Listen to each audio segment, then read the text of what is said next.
बिस्मिल्लाहिर्रहमानिर्रहीम। अस्सलामुअलैकुम। मैं हूं ख़ावर ख़ान और आप मुझे देख रहे हैं हमारे YouTube channel learn with Khan पे। ह्यूमन रिसोर्स मैनेजमेंट के इस लेक्चर में मैं आपको खुशामदीद कहता हूं।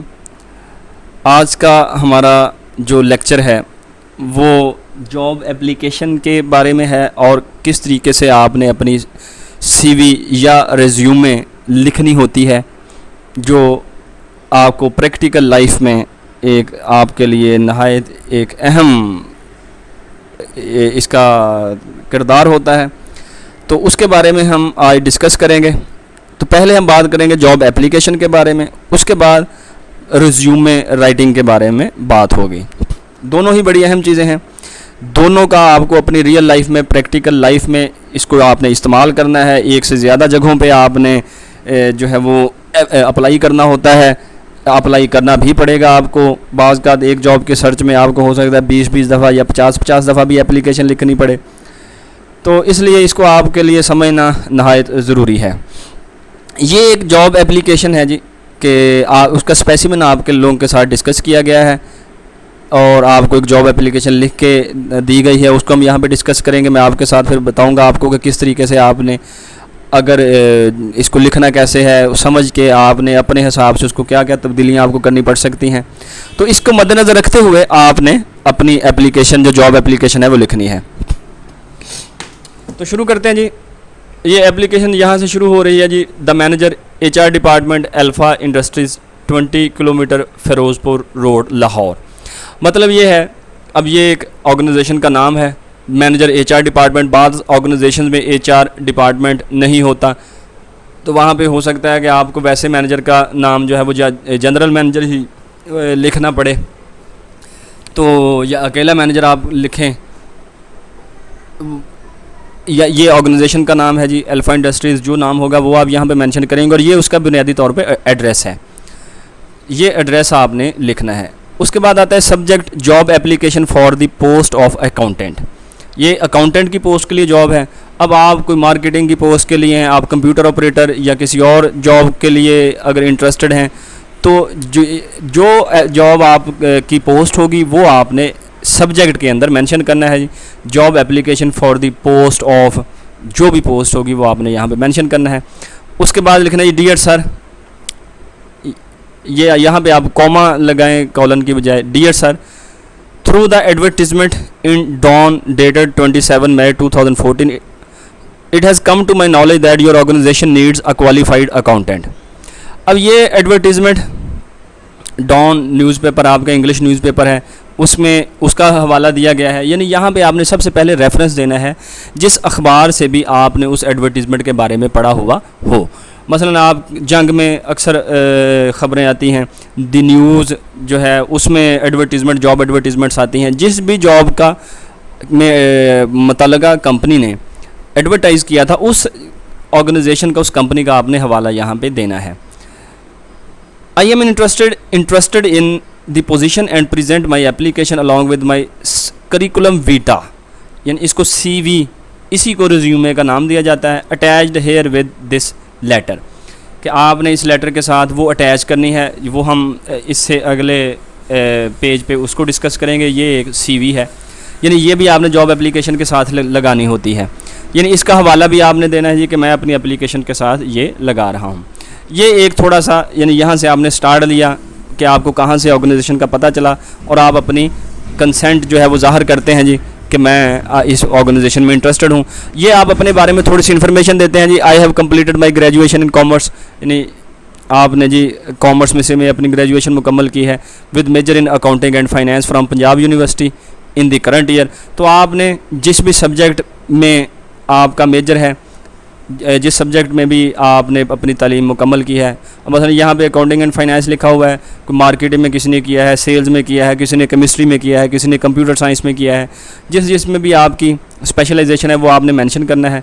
जिस यूनिवर्सिटी से, जिस कॉलेज से आपने मुकम्मल किया उसका आपने हवाला देना है कि आपने अपनी एजुकेशन कहाँ से मुकम्मल की है। I am interested particularly in accounting and want to make my career in this field. चूँकि यहाँ पे अकाउंटिंग और फाइनेंस, इसमें आपकी स्पेशलाइजेशन थी तो आपने अकाउंटिंग का हवाला दिया कि मैं आप इसमें इस फील्ड में अपना करियर जो है उसको परसू करना चाहता हूँ। I have also undergone an internship of 6 months duration in sigma textiles. अब इसमें ये लिखा गया जी कि मैंने 6 माह की इंटर्नशिप भी की है सिग्मा टेक्सटाइल्स में। अब ये डिपेंड करता है आपने की है या नहीं की। अगर आपने की होगी तो फिर आप इसका हवाला देंगे, अगर आपने नहीं की तो आप उसका हवाला नहीं देंगे। बाज़ का ये होता है कि आपने कोई पहले भी जॉब भी कहीं की हुई है, इंटर्नशिप तो एक टेम्परेरी है, बाज़ का ये फ्री आप इसके पैसे नहीं लेते। ऑर्गेनाइजेशंस जो हैं without giving you the reward आपको वैसे ही एक ऑनरेरी बेसिस पे आपको काम करने का मौका फराहम करती हैं। तो अगर आपने इंटर्नशिप नहीं की ना लिखें, लेकिन अगर आपने कोई जॉब की हुई है तो आप बताएंगे जी कि फ़लाँ इतना अर्सा मैंने फ़लाँ ऑर्गेनाइजेशन में जॉब भी की है, मेरा वर्क एक्सपीरियंस है, तो वो मेंशन करना है। तो ये इंटर्नशिप का है जी, where I worked as accountant and learned the skills required for the job. The present post suits to my interest and it will be an opportunity for me to serve your organisation by becoming a part of it. कि आप कहते हैं जी कि मैं आपकी organisation में काम करना चाहता हूँ, मुझे अगर मौका मिलेगा तो मैं इसमें ऑर्गेनाइजेशन को बड़ा सर्व करूँगा। I hope you will consider me for job interview. क्या आप कहते हैं जी कि आप मुझे जॉब इंटरव्यू के लिए कंसिडर करेंगे। I am looking forward to your affectionate response. यानी लैंग्वेज जो है आपके इस लेटर की बड़ी कर्टियस होनी चाहिए। थैंकिंग इन एंटिसिपेशन, कि आप शुक्रिया एडवांस में ही अदा कर रहे हैं। योर्स ट्रूली XYZ, यानी आपने अपना यहाँ पे नाम लिखना है। अच्छा, ये है जी आपकी एप्लीकेशन, जॉब एप्लीकेशन। इसी पैटर्न के ऊपर आपने जॉब एप्लीकेशन लिखनी है। ये एप्लीकेशन जो है ये फुल ब्लॉक फॉर्म, लेटर लिखते वक्त जब आप लिखते हैं तो उसकी 3 टाइप्स होती हैं, जैसे सेमी ब्लॉक फॉर्म है, फुल ब्लॉक फॉर्म है। ये फुल ब्लॉक फॉर्म में ये लेटर लिखा गया है, इसमें तमाम चीज़ें आपने लेफ़्ट साइड से शुरू की हैं। ये मसलन ये XYZ, your truly, dear sir, ये जो आपने स्टार्ट लिया, ये सारी इसको कहते हैं फुल ब्लॉक फॉर्म। ये है जी आपकी एप्लीकेशन। जब भी आपने एप्लीकेशन लिखनी है इसको आप जहन में रखिएगा, तो इसी पैटर्न के ऊपर आपने एप्लीकेशन लिखनी है। फिर है CV। इसको CV इसका मुखफ़फ़ है करिकुलम वीटा, इसको रिज्यूमे भी कहा जाता है। ये बुनियादी तौर पे आपने अपनी जो भी आपसे मुतल्लिका इन्फॉर्मेशन है वो आपने यहाँ पे लिखनी है। यानी जो जो कुछ आपने किया हुआ है, आपका पर्सनल इन्फॉर्मेशन है, आपकी एकेडमिक्स की जो इन्फॉर्मेशन है, आपकी कोई प्रोफेशनल क्वालिफ़िकेशन है, कोई आपका जॉब का एक्सपीरियंस है, वो सारी चीज़ें आपने इसमें मेंशन करनी होती है। तो जिसके अंदर आप मेंशन करते हैं, यानी आप अपनी एक पिक्चर टोटली जहाँ पे कलम बंद कर रहे होते हैं, इसको CV का नाम दिया जाता है। इसके मुख्तलिफ फॉर्मेट्स हो सकते हैं। ये एक फॉर्मेट है जो मैं आपसे डिस्कस कर रहा हूँ, इसमें कोई तब्दीलियाँ भी आप अपनी मर्ज़ी से कर सकते हैं। नाम से हमने शुरू किया, नाम को आपने इसका फ़ॉन्ट अगर कंप्यूटराइज आप कर रहे हैं, वैसे तो ये मैनुअल भी लिखी जा सकती है। अगर आप मैनुअली इसको हैंड रिटन लिख रहे हैं तो फिर आप इसका मार्कर के साथ, कट वाली मार्कर के साथ अपना नाम लिखें। तो अगर आप कंप्यूटर में कर रहे हैं तो इसका फ़ॉन्ट बड़ा रखें। नेम लिखा, यहाँ पे आप इसकी एक पिक्चर भी आप अपनी तस्वीर भी लगा सकते हैं, ये आपकी अपनी मर्ज़ी है। मसलन बाज़ का लड़कियाँ जो हैं वो तस्वीर नहीं लगाना पसंद करती, या लड़के भी बाज़ का नहीं लगाना पसंद करते हैं। तो अगर आप लगाना चाहते हैं तो आप लगा सकते हैं, अगर आप नहीं लगाना चाहते तो आप ना लगाएं। पहला जो इसमें पॉइंट है वो है कॉन्टैक्ट इन्फॉर्मेशन का, कि आपने अपनी कॉन्टैक्ट की इन्फॉर्मेशन देनी है। यानी जहाँ जहाँ जैसे जैसे आपसे रब्ता किया जा सकता है। मसलन अगर आपका पोस्टल एड्रेस आपने बताना है, ताकि बाई पोस्ट अगर आपसे वो रब्ता करना चाहते हैं, कोई आपको लेटर सेंड करना चाहते हैं, तो जिस एड्रेस पे आपको मुयसर हो उसका आपने एड्रेस देना है, इसलिए इसको प्रेजेंट एड्रेस का नाम दिया गया है। उसके बाद कॉन्टैक्ट नंबर, जो फ़ोन नंबर आपका है, मोबाइल नंबर, वो आप यहाँ पे देंगे। कोई PDCL का नंबर है तो वो आपने देना है। ईमेल, जिस ईमेल पे आपको इलेक्ट्रॉनिक मेल मुयसर हो सकती हैं, वो आपने यहाँ पे मेंशन करना है। ये होगी आपकी कॉन्टैक्ट इन्फॉर्मेशन। फिर आपने एक अपना ऑब्जेक्टिव बताना होता है कि मैं क्या करना चाहता हूँ। तो पर्सनल ऑब्जेक्टिव है ये आपका, to work in a career oriented organization where I can excel in the field of accountancy and finance. चूँकि ये अकाउंटिंग और फाइनेंस की फील्ड के मुतल्लिका, यानी अकाउंटेंट की पोस्ट पे जो हमने एप्लीकेशन लिखी थी उससे मुतल्लिका है, तो लिहाजा हमने ये अकाउंटेंसी और फाइनेंस का दिया। यानी आपने एक अपना ऑब्जेक्टिव बताना है कि आप चाहते हैं कि करियर ओरिएंटेड ऑर्गेनाइजेशन के, एक ऐसी ऑर्गेनाइजेशन जहाँ पे आपके करियर को तरक्की मिलने का, बूस्ट होने का चांस मिले। Where I can excel in the field of accountants and finance. तो इसमें आप और वर्ड्स भी ऐड कर सकते हैं कि जी where I can contribute to the development and service of the organisation. ये आपकी पसंद है, ये 2 से ज़्यादा लाइनों का हो सकता है, 3 लाइनों का हो सकता है, लेकिन ये इतना ही 1 से 3 फ़िक्रात में इसको आपने मुकम्मल करना होता है। ये लिखा हुआ है फॉर ऑल, यानी ये हर तरह के स्टूडेंट्स जो हैं वो जॉब सीकर्स ये लाइन लिख सकते हैं कि अब ये है अकाउंटेंसी एंड फाइनेंस, तो अगर आपकी कोई और फील्ड है तो आप उसका नाम यहाँ पे लिखेंगे। ये आगे आपने अपनी एजुकेशन के बारे में बताना है। यहाँ पे लिखा है जी बैचलर इन कॉमर्स, कि ये बीकॉम है। अगर आपने इससे एडवांस भी आपकी कोई क्वालिफ़िकेशन है, मसलन आपने MBA किया हुआ है, आपने MCOM किया हुआ है, आपने MA या MSc किया हुआ है, तो वो आपने मेंशन करना है। अब इसमें बैचलर इन कॉमर्स है, ये ईयर लिखा हुआ है ये 2015, इसमें फ़र्स्ट डिवीज़न लिखी हुई है। यहाँ पे एक चीज़ ये है कि आप मार्क्स भी मेंशन करें, यानी आप मसलन बिलफर्ज मार्क्स हैं जी आपके ओवरऑल मार्क्स 1100 हैं, तो 1100 में से आपने जितने ऑब्टेन किए, ऑब्टेन्ड डिवाइडेड बाय टोटल, वो भी यहाँ पे आप मेंशन करें। यहाँ पे डिवीज़न लिखी हुई है। बाज़ का तो आपकी CGPA होती है, जब आप जो आपकी यूनिवर्सिटी की क्वालिफ़िकेशन होती है वो CGPA जो है मार्क्स, अगर नहीं तो आपने CGPA मेंशन करनी होती है, वो आप मेंशन करें। उसके बाद जी पंजाब यूनिवर्सिटी लाहौर, जिस यूनिवर्सिटी से आपने किया है। इंटरमीडिएट इन कॉमर्स है जी, मैट्रिकुलेशन में साइंस सब्जेक्ट्स लिखा है। अगर किसी ने आर्ट्स किया तो वो लिखेगा। जो उसकी इंटर की क्वालिफ़िकेशन होगी, किसी ने FSc की हुई है, किसी ने FA किया हुआ है, तो वो यहाँ पे मेंशन करना है। जो marks, total marks, obtained marks divided by total marks, वो आपने लिखने हैं। जो डिवीज़न बनती है वो लिखनी है। किसी की सेकंड है तो वो सेकंड लिखेगा, थर्ड है थर्ड लिखेगा। तो अब ये चूँकि हम फैसलाबाद बोर्ड के स्टूडेंट्स के साथ डील करते होते हैं अक्सर, तो यहाँ पे ये BISC लिखा हुआ है, board of intermediate and secondary education Faisalabad. तो यहाँ पे आपने कॉलेज का हवाला नहीं देना, बेहतर यह है कि आप अपना बोर्ड लिखें। मसलन अगर कोई लाहौर बोर्ड के स्टूडेंट्स हैं तो वो यहाँ पे लिखेंगे BISE लाहौर। अगर कोई साहिवाल बोर्ड के हैं BISC साहिवाल, पिंडी के हैं BISC रावलपिंडी, वो मेंशन करेंगे। तो हमने यहाँ पे लिख दिया BISC फैसलाबाद। यहाँ पे भी आपने BISC फैसलाबाद लिखना है, यहाँ पे भी BISC फैसलाबाद लिखना है, क्योंकि आपने जिस बोर्ड से किया है। उसके बाद है ये आपका work experience. I have worked as internee, क्योंकि जॉब एप्लीकेशन में हमने इंटर्नी का तज़किरा किया था, तो आपने यहाँ पे इंटर्नी का नाम लिखना है। अगर आपने कोई आपका वर्किंग एक्सपीरियंस है तो फिर आप इंटर्नी नहीं, आप लिखेंगे जी कि आई have worked in that particular organization from that particular year to that particular year, यहाँ पे वो आप मेंशन करेंगे। And my responsibilities included maintenance of accounting, record keeping of finance related data, ये आपने यहाँ पे मेंशन कर दिया। तो बाज़ का ये होता है कि आपने एक से ज़्यादा जॉब्स की होती हैं, तो फिर आप ये करते हैं कि जी आप लिख लेते हैं नंबर 1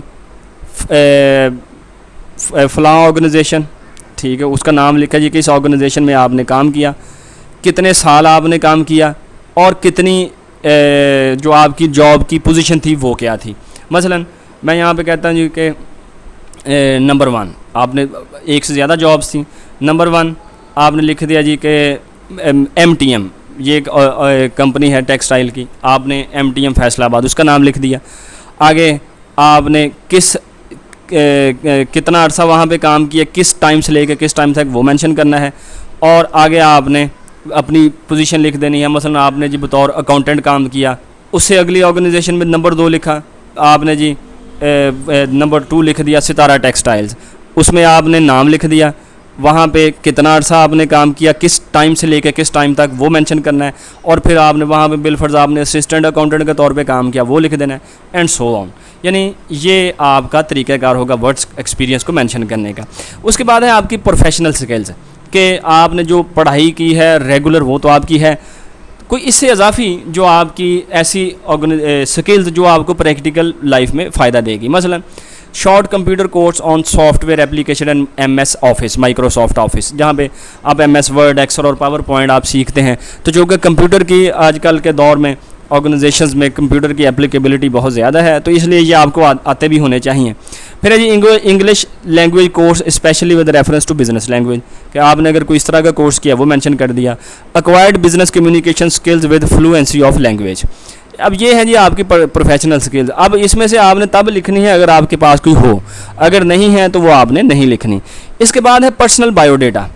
आपने फादर का नाम, अपना नाम आप ऊपर दे चुके हैं यहाँ पे, ये आपने अब मेंशन नहीं करना। Biodata, father's name, nationality Pakistani, domicile Punjab, CNIC number और मैरिटल स्टेटस। अगर आपका सिंगल है तो सिंगल लिखेंगे, अगर आप शादीशुदा हैं तो मैरिड लिखेंगे।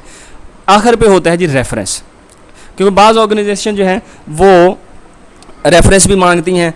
यानी रेफरेंस से मुराद होता है कि आपने मुतल्लिका फील्ड के अंदर किसी वेल नोन पर्सन, किसी काबिल एतबार या एक मशहूर आदमी का, या एक आम आदमी भी अगर है लेकिन किसी अच्छी पोस्ट के ऊपर है, आपने उसका हवाला देना है, ताकि ज़रूरत पड़ने पर अगर वो फ़ोन करके मुतल्लिका पर्सन के ऊपर बारे में पूछना भी चाहें तो आपके बारे में वो एक राय ले सकें। यूँ समझिए कि ये आपकी एक किस्म की आपकी गारंटी होती है कि वो अगर बंदा आपके बारे में अच्छी राय रखता है, अच्छी आपके बारे में राय का इज़हार करता है, तो आप उस बंदे के उस बंदे से वो बात ये पूछ के आपके बारे में तस्दीक कर सकते हैं।